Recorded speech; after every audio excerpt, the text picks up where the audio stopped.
Welcome to Amazing Business Radio with best-selling author and customer service and business expert, Shep Hyken. Shep will talk with some of the smartest thinkers in business to help make you more successful in your professional and personal life. This is Amazing Business Radio with Shep Hyken.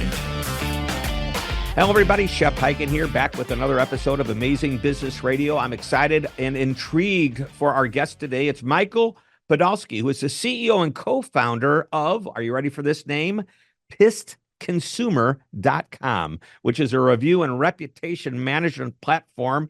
And this is Michael's mission to advocate for consumers' right to free speech and inspire businesses to improve customer experience and brand reputation. He does this by creating a platform where customers can come in and leave ideally insightful reviews for companies to read and hopefully do something about. All right, let's jump into this interview after this quick announcement, which is if you have a question or if you've got a story that you want to share, please reach out to me on any of the social platforms. I'm pretty much everywhere.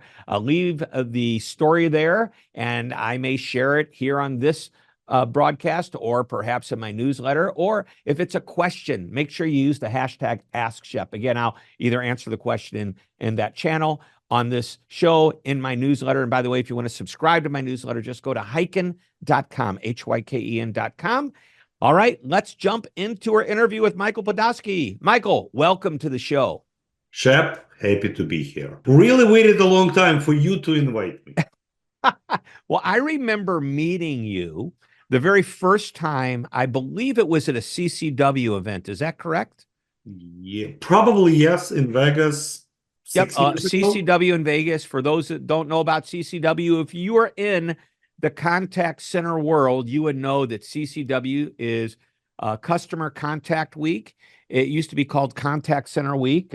Today, the contact center is dramatically different. We focus on customer experience, which is CX, not just customer support as we typically know it, where you pick up the phone and call somebody.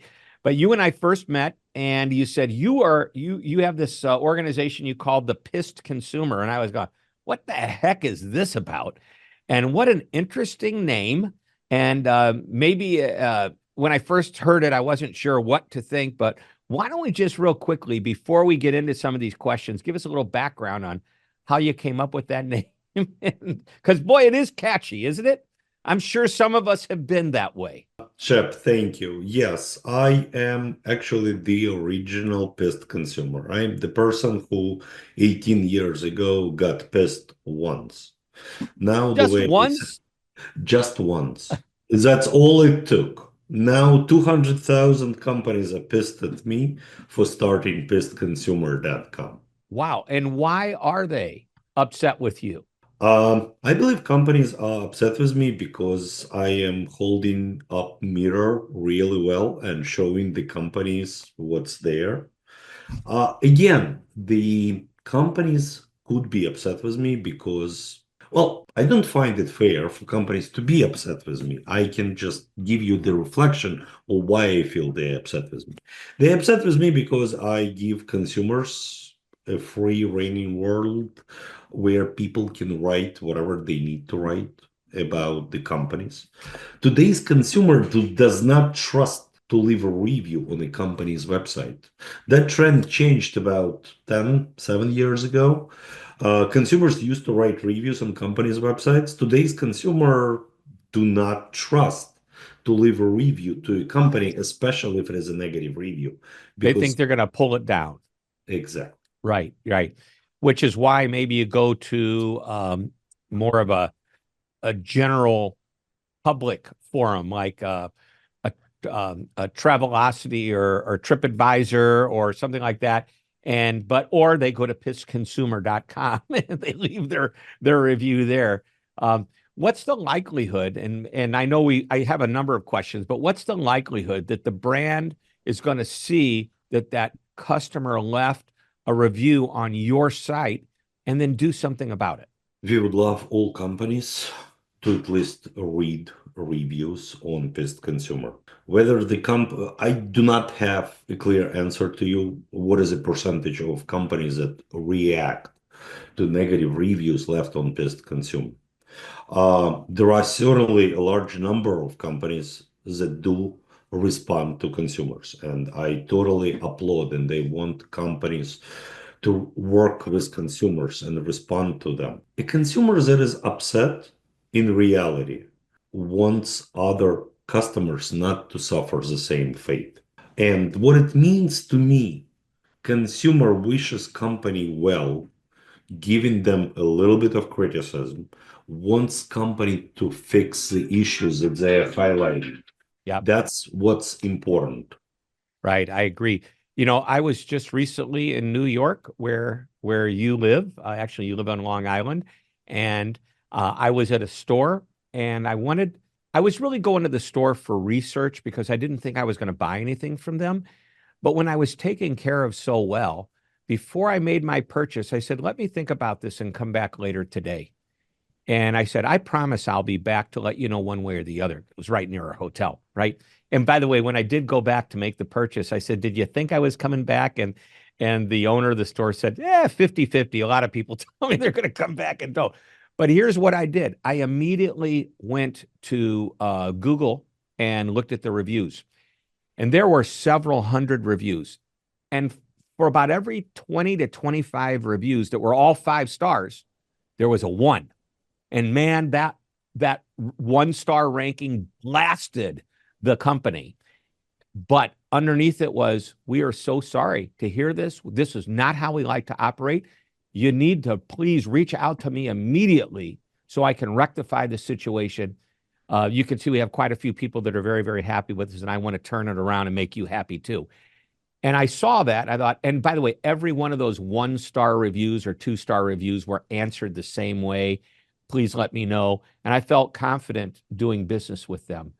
So that really helped. Interesting stats and facts about ratings and reviews from our annual research that 90% of customers will sometimes look at reviews before making a purchase. 84% say they help them decide. 71% say reading a review has stopped them from making a purchase they were ready to make.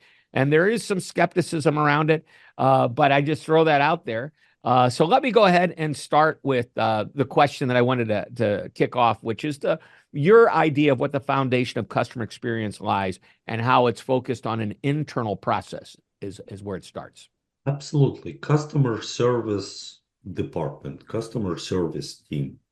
I feel sorry for the guys. They talk to people that call when there is an issue. Typically, a typical customer will not call a customer service unless they have a problem, a situation to fix.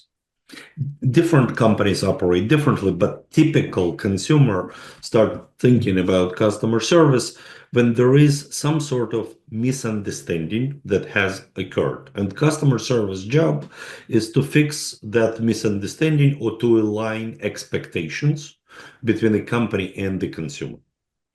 So marketing department is a speaking voice of the company. Marketing department promises things, sales departments promise things, operational departments do perform services based on some rules and regulations, but it is customer service that receives the angst of the consumers if all of those processes have broken ahead of time.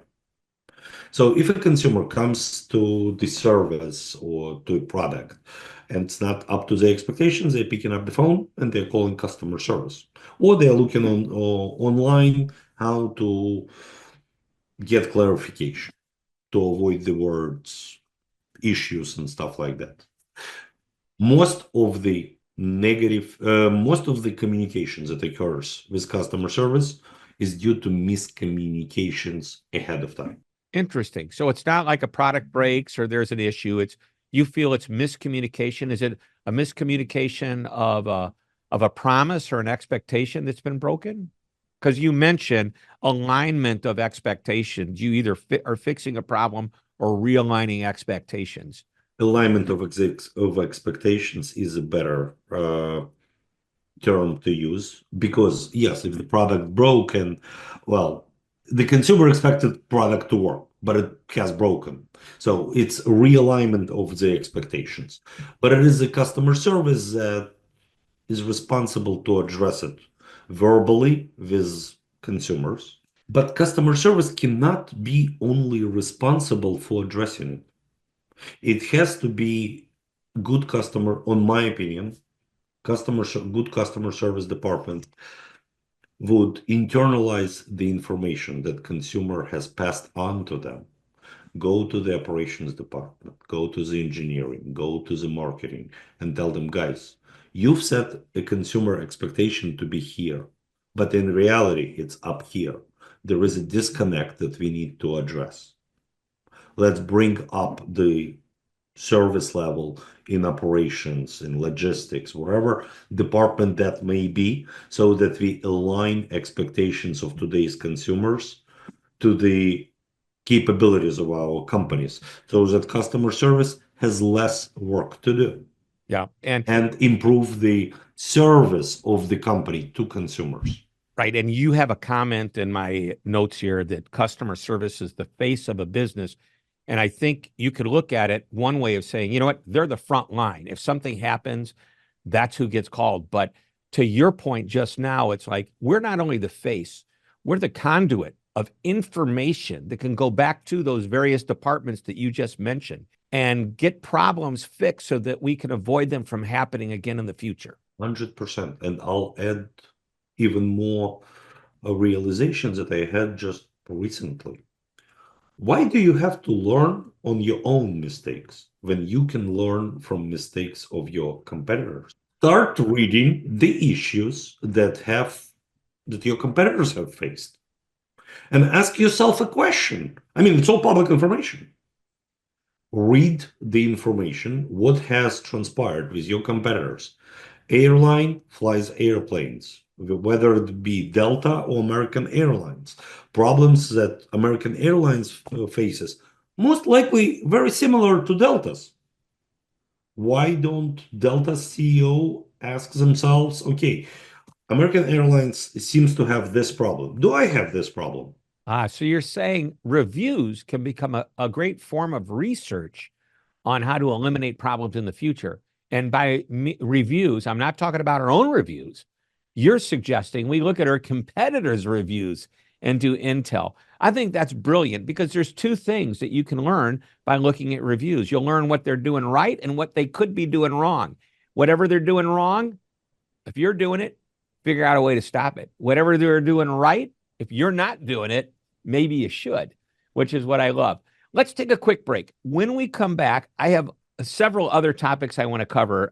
The consistency for that unified customer experience, the customer service insights you get for improvement, which kind of ties into what we just talked about, getting back to the different departments. And of course, one of my favorite topics is proactive versus reactive. And you've given me an outline of a wonderful conversation. We're talking to Michael Podolsky, who is the CEO and co-founder and the original PIST Consumer, CEO and co-founder of PISTConsumer.com, a review and reputation management platform. We'll be right back. Don't go away. Shep Hyken here with an offer that won't cost you a cent. You may have heard me talk about my annual customer service and experience research.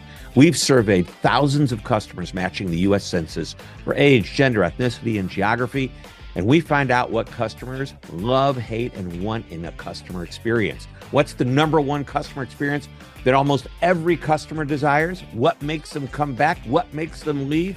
Why won't they fill out surveys? What do they think of AI? Well, these questions and more are answered in the research, which, by the way, is sponsored this year by Ring Central, a leader in global communications. You can download the full report by going to Hyken.com and clicking on the research tab at the top. Like I said, it won't cost you a cent, but it may make you or save you thousands and thousands of dollars when you understand your customers' expectations. Again, the website is www.hyken.com. You're listening to Amazing Business Radio with best-selling author and customer service and business expert, Shep Hyken. We're back on Amazing Business Radio talking with Michael Podolsky, the CEO and co-founder of PISTConsumer.com. Michael, I know I'm trying to figure out where you're from with that accent. I'm thinking maybe Mississippi, Alabama. Where do you hail from originally? Ukraine. The Ukraine. Oh my gosh. And with what's happening over there, my heart goes out to anybody that you know, family members, friends. tough place right now. All right, back on track. Consistency for unified customer experiences. This is an interesting topic, and when we hear unified customer experience, what does that mean? I have a story to tell you. And here is a story. It's a personal story. It concerns my wife. 2 months ago, and one super, super fancy retail store, which I'm not gonna name. My wife orders a face mask and perfume from the store. Online order. Perfume, $300. Face mask, $100. And when you say face mask, are you referring to like the makeup Facial or mask, like whatever ladies do to to look make themselves be beautiful? Men do it too, by the way. Some men, not all men, but So she orders the goods. Perfume comes in, great. And package comes in, yellow envelope package comes in from the store. And inside of that package, not a face mask, but a vino. A vino, it's something you buy at the drugstore, something that costs $12. A bottle of Avino came in instead of the face mask. So my wife calls the department store and says, "What's up?" They're like, "Okay, no problems. We'll address it. Please send it back to us." My wife sends it back to the store. Some time comes back, they're coming back and saying, "I'm sorry, we cannot refund you money because you sent us not what we sent you." My wife is surprised. She speaks to the customer service again. Customer service again consistently does this, gives the same answer. they're digging their heels in and Please send it back to us. So this operation has repeated itself 2 times. So it was a ping pong with a vino bottle instead of the face mask. Face mask never showed up. And when it happened for the third time, and my wife spoke to them for the third time, she asked me to write a letter to the CEO of the retail store, which is a great retail store. That's the reason I'm not naming them. I am keeping. We wrote an email to CEO and head of customer service, and I rarely do it, but I do it sometimes. I introduce myself as the CEO of Pest Consumer on that email.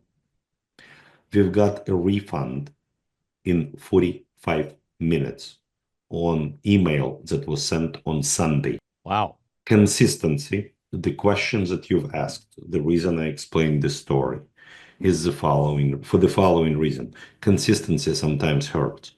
Yeah. And So I they hope broke they were inconsistent with how they handled it, but it took a threat, more or less, by simply stating who you are and what you do, was in essence almost to them, they're going, oh my gosh, we better take care of this person because. But what if I wasn't the CEO of Piss Consumer? What would happen then? I wrote a good email explaining what happened step by step. I only introduced myself all the way in the bottom without highlighting it too much, right? I did not put a paragraph about myself. I just put a signature. Who am I? So it's quite possible they react to the letter itself, and it could be that the reaction would be the same.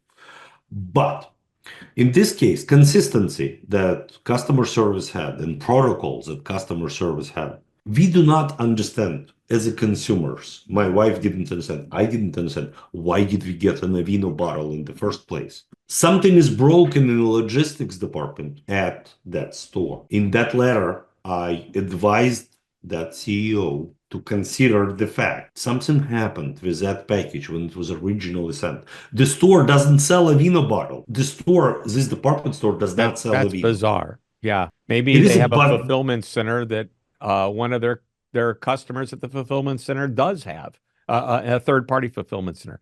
Love the story. There's several messages in there. I got to tell you a real quick story of my own. I recently had an issue with the company, a major brand. Don't need to recognize who they are because that would be unfair. I don't talk bad about any company. Anyway, the issue went back and forth. And after about a month, I said, what can I do? I got an idea. I'm going to write a letter to the CEO. and I found out the actual email address was CEO at the company name. They, which is fine. And I would imagine that there's a department of people who make sure the CEO never sees a letter like the one that I wrote or the email. I sent the email. Within a day, I got a response back, and within 2 days, all was taken care of. But it took that little extra effort. So here's the tip. If you're not getting what you want, send a note, an email, a letter to the CEO. They have people that are on board that are supposed to take care of customers so they don't get to that point. And anyway, we've already talked about using customer service insights on the front line for improvement. So I'm going to jump over to the proactive versus reactive topic. Sure. So proactive versus reactive. It's best to be proactive with handling future issues. And what I said before, why don't you look at the negative reviews of your competitors and think whether this issue could occur for you, and how are you ready to handle it? Would you be able to would you be able to address it ahead of time? Do your processes correspond to the issues that consumer had at your competitor? That's proactive, I think. Reactive, yeah, absolutely. If you start seeing an uptake of certain issues at a particular department, start thinking about adjusting the processes in your company to reduce it and to remove it later on. It's better to do it proactively, but sometimes because it is customer service, because you're getting a feedback loop from your customers, whatever customer service already brought to you, that's already reactive. But if you look at your competitors' reviews, you are proactive, actually. Right. And I would say when I first saw this proactive versus reactive, the first thing that came to my mind was, if you know about a problem before the customer does, proactively reach out and let them know. So that's a different type of proactive. But what you're saying is be proactive and anticipating what problems you might have that your competitor is currently having that maybe you may not, they may be there, you just don't know it yet.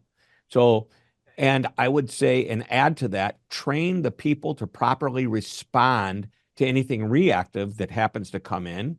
And so you're proactive with your complaint management, with your complaint resolution ideas. Really love that. Well, we are almost out of time, but as you know, and I warned you this question was going to come at the end of every interview, I like to ask for one final nugget of wisdom or something you want to share before we leave today. The review on pest consumer is not a death sentence to the company's reputation.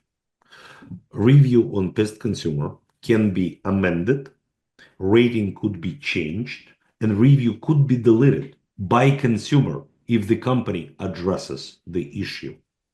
Right? That's the perfect world. You hope that if a customer leaves a negative review and the company comes in and takes care of it, that the customer will circle back and thank the company for taking care of it, change the review, and leave a positive comment. And if they can't change the review, at least leave the comment so that the public can see that this company stepped in. So, Michael, very, very insightful information. I know you deal and hear a lot of the complaints and problems that customers are having. So this is really an excellent kind of a process that we went through with the foundation of customer experience, how it's the face of the business, how it's also a data point that brings customers' ideas, thoughts, complaints, issues back to the different departments that need to take care of it. And of course, proactive versus reactive. I love the idea of looking at a competitor and seeing where are they failing, and could we be failing there as well and just don't hear about it yet? And let's get proactive and either resolve it before it happens or know what to do if it does happen. Been a great episode, Michael. Thank you very much for joining us. Shep, thank you very much. Pleasure being here. All right. Thank you. All right, everybody. That wraps it up. Another episode of Amazing Business Radio. We will be back next week with another interview. Until that time, this is Shep Hyken reminding you to always be amazing.